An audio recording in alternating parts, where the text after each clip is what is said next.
Welcome, everyone. This is Rhonda Hull, and I am delighted to introduce you to Tracy Farquhar. Tracy is a professional psychic medium, teacher, and author. As a medium, she finds that the connection with the spirit of a loved one can be extremely healing and comforting. She believes that the fear of death can cause us to cling to aspects of our life that no longer serve us, and that a more open attitude toward death as a natural transition in the cycle of life can lead to a more peaceful life. Her intention in all of her work is to uplift, encourage, and guide people in all aspects of life, including their final transition. So Tracy, welcome today. Thank you. Thanks for having me. Yeah, it is so important to me, as it sounds it is to you, to normalize the topic of death and to introduce people to all aspects of it. I want to approach it from as many directions as I can to help minimize fears. And that is why, as I sat and really tried to imagine all of the different approaches that people come to that topic with, I felt it was really important to seek out the perspective of mediums. So please tell us a little bit more about yourself and what led you to doing this work. Well, I became a professional psychic medium probably about 12 or 13 years ago. I didn't know that I had particular sensitivities in that way my whole life, although I knew that I was very sensitive in general. So I tended to avoid crowds. I was very introverted. I still am. But those sensitivities were often seen as a fault, and I took that on as truth. So it wasn't until I started to take some classes in psychic development, just because I was very interested in it, and I had a family who was very open to this kind of thing, that I found that I had a gift that I could use, and that it was actually because of my sensitivities that I was able to connect with the energetic aspects of life, including the energy of another person, which would be a psychic connection, and the energy of spirit, which is the mediumship connection. So I started out by doing psychic readings mainly, but what I would find was that sometimes I would just have spirit pop in. So that meant that I was also a medium. And so I started to focus on that aspect of reading, both individually with people and in a group setting. So I still offer that service. And what I find is that often those sessions create a lot of healing. It's very cathartic for people to hear from their loved ones, to know that they still exist in some form. And that not only are they just existing, but they're blissful, they're happy, they're at peace. And often there's, they will talk about still being busy and learning and, experiencing a type of existence that still has purpose. So yeah, I think it's cathartic to people to know that about their loved ones, but I think it also, because grief is also about mourning our own mortality, I think it also helps us to come to terms with that a little better as well. Yeah. When my mom passed, both of my daughters were very close to my mom, but when she passed, they weren't able to physically be present at her passing as I was. And my youngest daughter in particular was just saying, oh, what will I do, with Grammy gone, with her Grandma Tutu, they called her. And I said, well, how will I get all my answers? She always had answers. How will I get all my answers? And I said, well, what's one of the questions you have? So she voiced one of the questions. And I said, well, what would Tutu say? And she said, well, Tutu would say this. And I said, well, you are connected in that way. You're hearing. And that communication doesn't need to cease simply because her physical form, her spirit isn't present here. Right.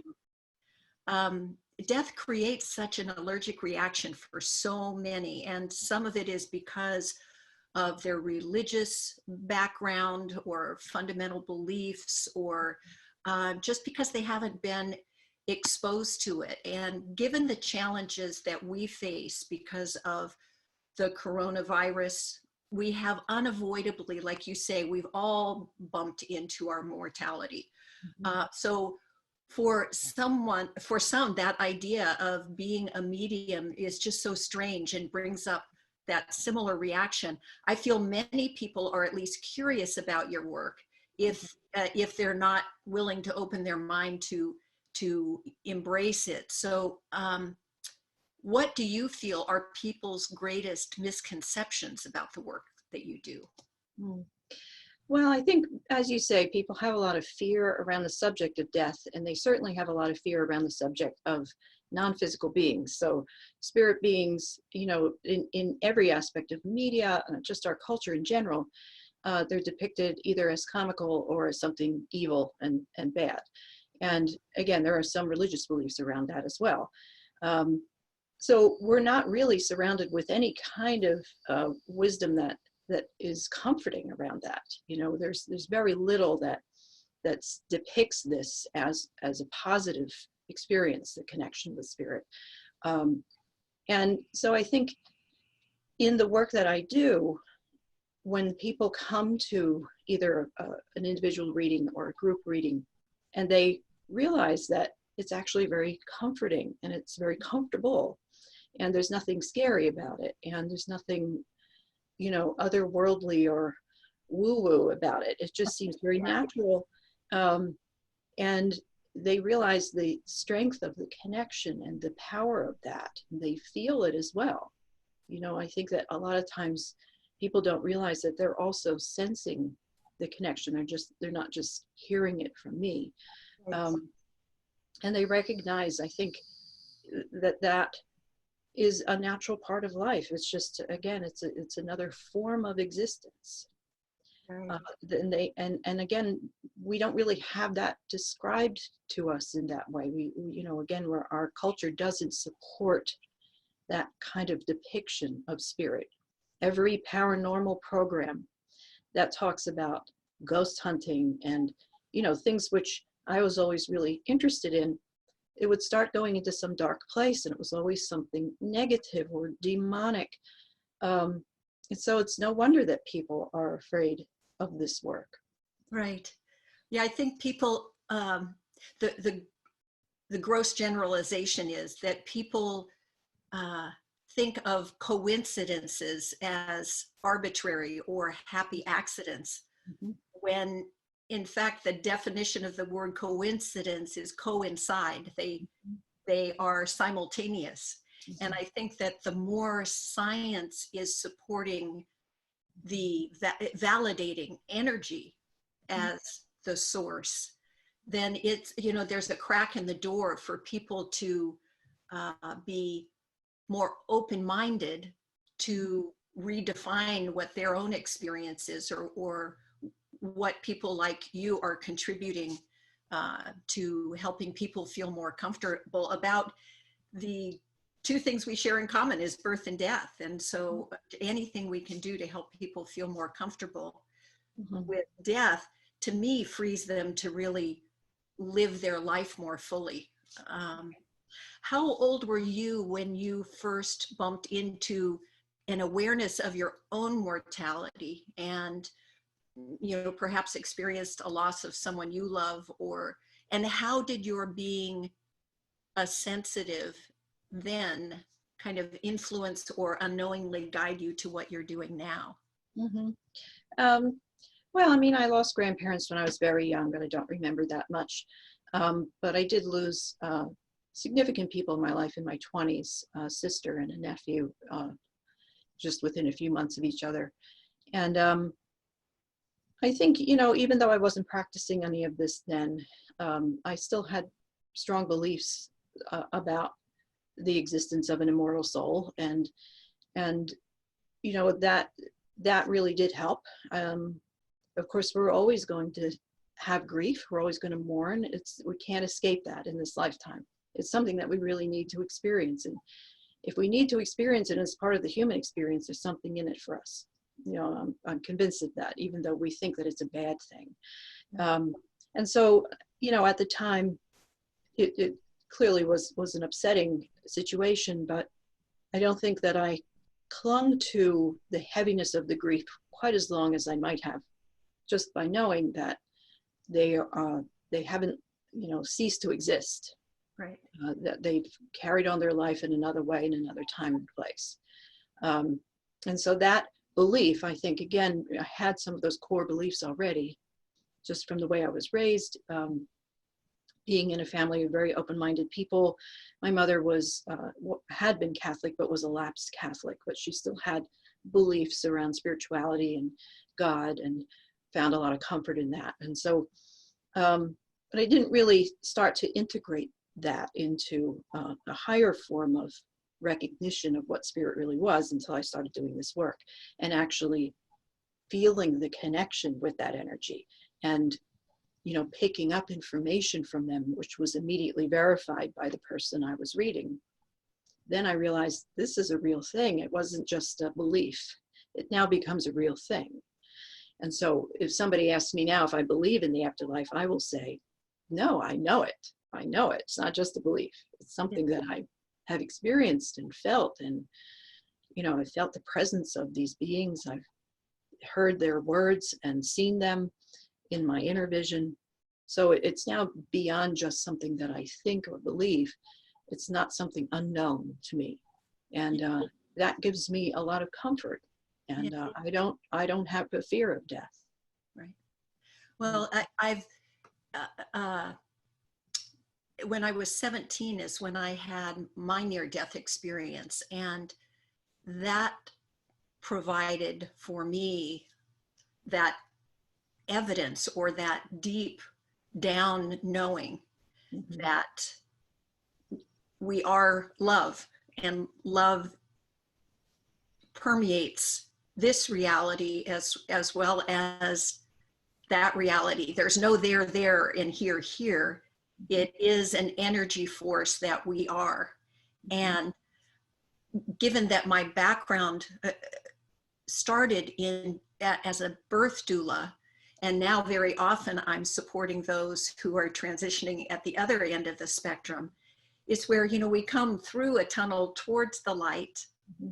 The energy surrenders on that side and welcomes us into this form, and then that same exercise happens at the other end. And some births are easy and some births aren't. Some passing, some deaths are easy, some are not, but they all take you back down that tunnel to the light. And there's the sadness on this side and the welcoming on the other side. So it's just that deep knowing. And as I've shared with you before, I'm a very loquacious, lots of words person.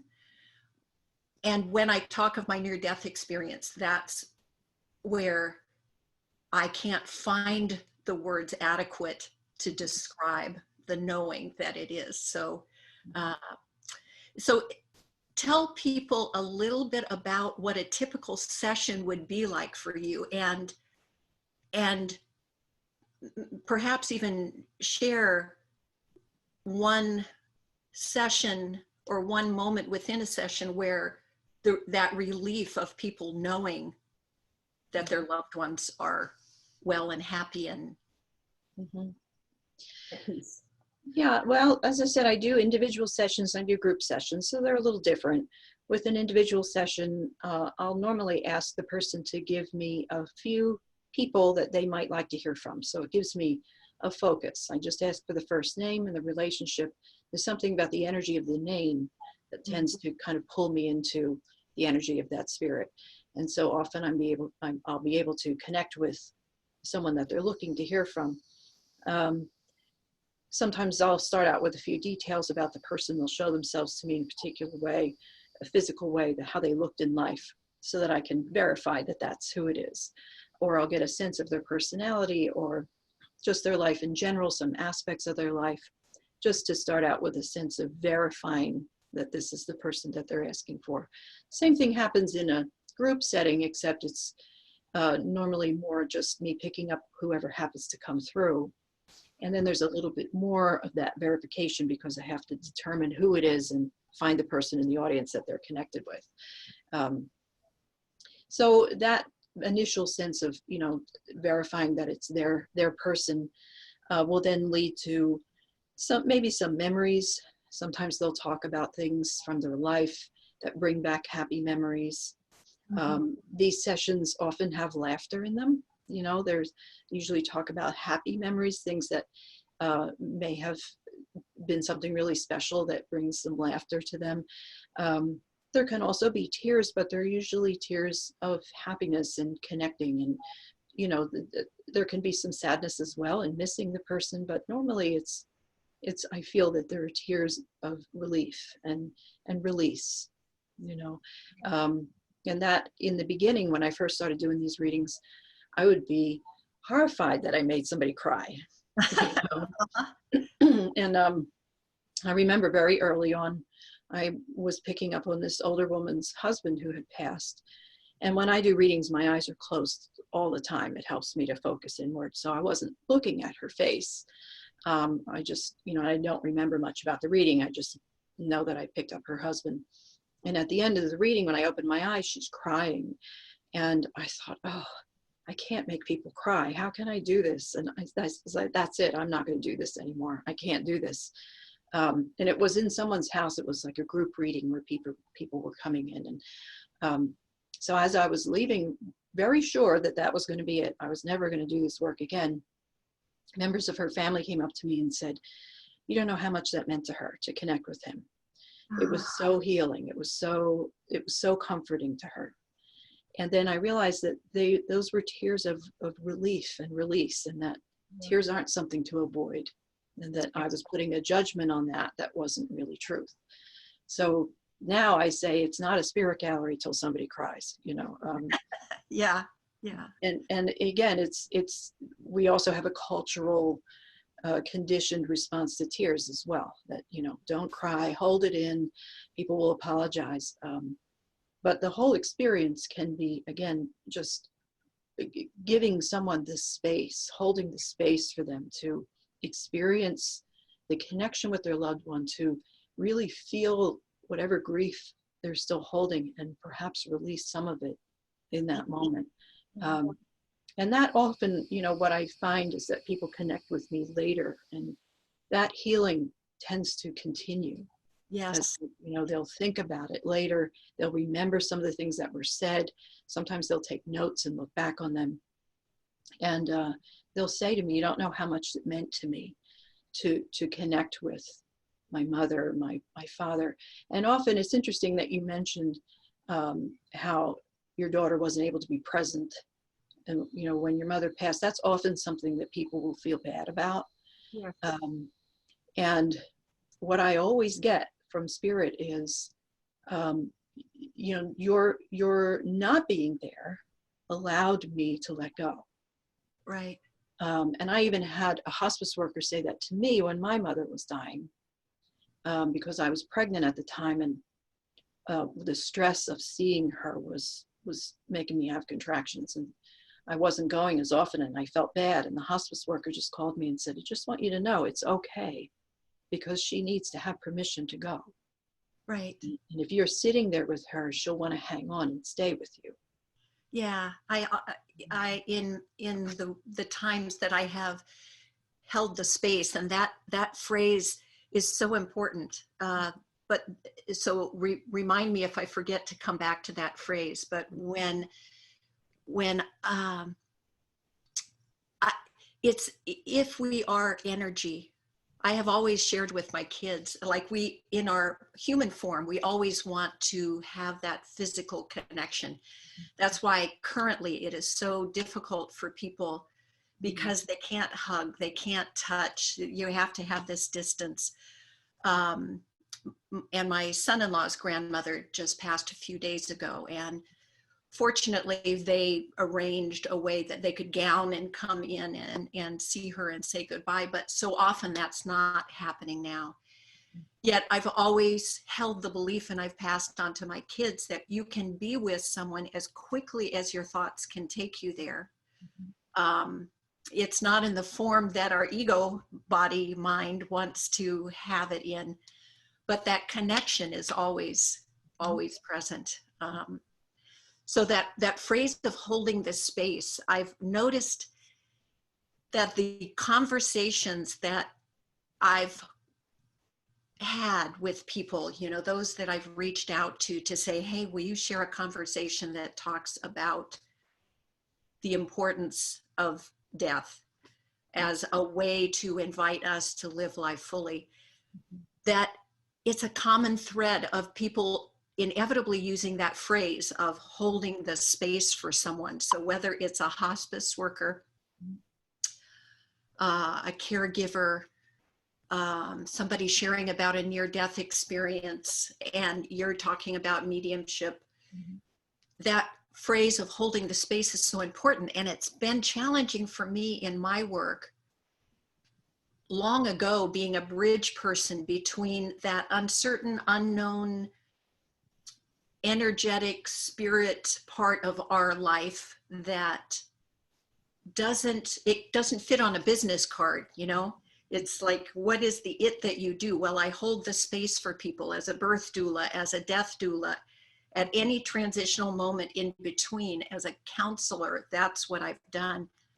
How would you describe the holding the space? I think it's being present, being fully present, fully engaged in the experience that is happening. So if it's a birth experience, if it's a death experience, if it's a counseling experience, it's being fully present and immersed in the energy of that. And with an intention to support, uplift, you know, the word hold, to me, it's just almost a physical sense of holding the person just as we would physically. Yes, It's yes. holding them energetically in a circle of comfort, of care, of support, of love. Right. And holding the energy of that and being completely accepting and open to whatever it is that they need to move through in that time. Right. Right. Without putting a judgment or limitation on it, that it should be this way, should be that way. So, Yeah, you know, like I a holding of giving someone permission yes, to be exactly who they need to be in that moment. exactly. Yeah. And I feel that in all of my work. That's really what I strive for in every reading, whether it's a psychic reading, a mediumship reading. I also do channeling. And so it's always with that intention to offer something that supports the people that I'm, you know, doing the work for. Right. Right. How can people reach you if they're interested in finding out more? Well, my website is just tracyfarquhar.com. That has all of the details about what I offer. It even has links. Spell your name, Tracy, so they It's Tracy is Tracy, Farquhar is Farquhar. So it's tracyfarquhar.com.